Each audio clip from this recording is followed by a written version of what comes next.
Yeah, thank you very much. Cheers. How are you this morning? I'm great, actually. I'm a little hungover, but I'm okay. A little hungover? You went out on a school night? I'm all right now. Here I am, bright and early.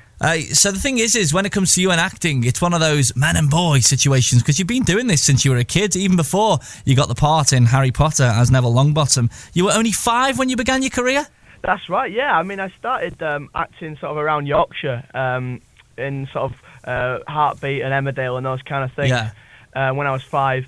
And then I read these books called Harry Potter, and they happened to be having an open audition for the movie in Leeds, where I live. So I went down and got lucky, and that was at 11. I was going to say to you, what did you think when you landed the role of Harry Potter? I didn't know that it went that way, that you read the books and you got excited about it, then you found out about an audition. So it must have been a bit of a dream come true.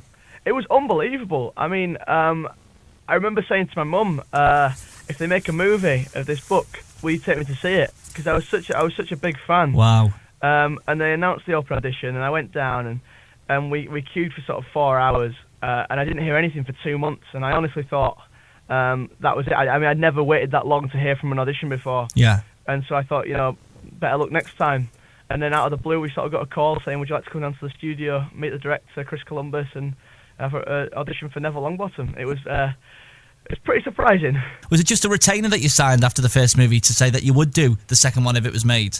That's right, yeah, exactly, yeah. If they went on to do a second movie, I'd do it. And then sort of 3 and 4 came along, and 5 and 6. Juggernaut, isn't it? It's unbelievable. I mean, it's something that, it's completely changed my life, and it's been fantastic. Well, what's been your most memorable moment so far out of all the Harry Potter movies? And I know it's going to be a tough one, but what would you say has been your favourite? Well, I mean, the most memorable moments, I don't have one in particular, but I guess it's just the incredible people that I've been able to work with and meet on the set. As an actor from the age of 5, I've got so many sort of heroes in the British film industry, and to be able to say I've worked with, Alan Rickman and Ray Fiennes and Imelda Staunton, it's just been absolutely unbelievable. Go on, what's it like actually growing up? Because you've grown up through the Harry Potter movies. Has there ever been any sort of tension on the set? Has there ever been any fallings out, or do you all get along that well? Well, it's pretty unbelievable, to be honest, but somehow the casting has been in such a way that every single person on the cast is an absolutely lovely person, and I've literally no idea how they've sort of created this environment, but it's just a great place to be. And I'd love to say that there's been something, some bit of gossip, but nothing at all. Everyone just gets on so well. It's unbelievable. Actually, to be fair, because these days you can't escape anything, can you, with the national newspapers and the internet the way it is? So I'm sure if something would have happened, it would have ended up on TMZ or something by now. Yeah, no, absolutely. But everyone just gets on so well. I'm really good friends with Dan and Rupert and Emma and Alfie and Tom. They're all just a great bunch of people. How's the hangover? Is it starting to ease now? Yeah, I've had a glass of water and a cup of tea, and I'm doing much better. So before the break then, we were talking about some of the legends that you've worked with so far, and one name that didn't come up was Helena Bonham Carter. Now, I believe she caused a bit of an injury to you on the set of one of the movies. Yeah, this was on the set of number 5, The Order of the Phoenix, and Helena's character, Bellatrix, was holding Neville hostage. Her character's insane, basically. Yeah. And so she thought it'd be a really nice idea if she really tortured Neville. And so she said to David, good for her, but not for you. Yeah, well, she said to David Yates, the director, she said, do you reckon if I stuck the wand in his ear, to sort of like just really tease him? And David thought it was a great idea, and I said, yeah, that's fine. So she did. But then an explosion went off in the scene, and we both went one way and the other, and the wand ended up going straight into my ear. And I think the doctor said it went in about an inch. Oh! And I couldn't hear for a couple of days, but I'm all right now, and she apologised. Didn't you feel like shouting, Harry, quick, come and magic me a cure? Me ear's bleeding. I've got a wand stuck in it. It was touch and go for a minute. It was, but I'm all right. Even Sooty wasn't that ruthless with his wand. Talking about your character, you just mentioned then about Helena Bonham Carter, who's quite, she's quite evil with her role. Your one's seen as quite sort of comical and clumsy. Is that anything what you like in real life, or is it just total fiction?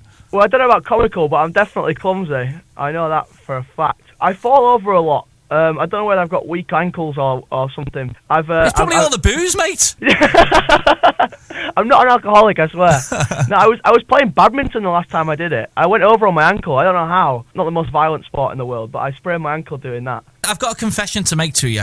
Okay. I have never, ever seen a Harry Potter movie yet. Really? Yeah, I know. I must be one of the only ones in the whole of the UK. Everyone I know, every single person's always got the books and stuff. They've always got the movies, and they're always saying to me, watch it and watch it.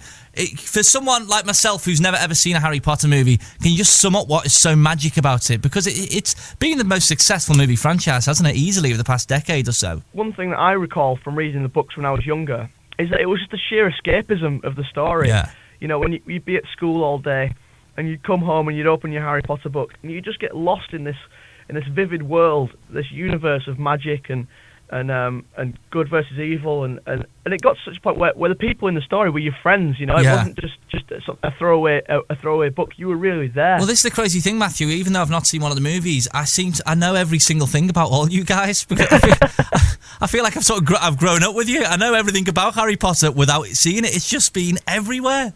It's hard to get away from it, isn't it? It must be for you, because it's one of them things that whatever you do from this point on, because you're currently filming the final one right now, you've taken a break from filming today to actually chat to us, you're never ever going to escape it. It's always going to be there, isn't it? I'm so lucky that to be in a film like Harry Potter that is going to live, forever. I guess there's always the question of being typecast or whatever, but, if you're going to be typecast in a film, then for it to be the biggest movie franchise of all time is probably, it's incredible. I absolutely... I can't imagine a world without it. It's been fantastic. Hey, mate, it's better that than the Police Academy ones. Well, exactly. Mahoney's still trying to get over that. He's in Panto in Peterborough this year. Well, Matthew, I know you've got to move on because you're very, very busy today, so good luck with The Hangover. Good luck with the movie, which is being filmed at the moment. I know you've got to get back on set, and thanks for joining us. Pleasure. Thank you very much. Thanks a lot.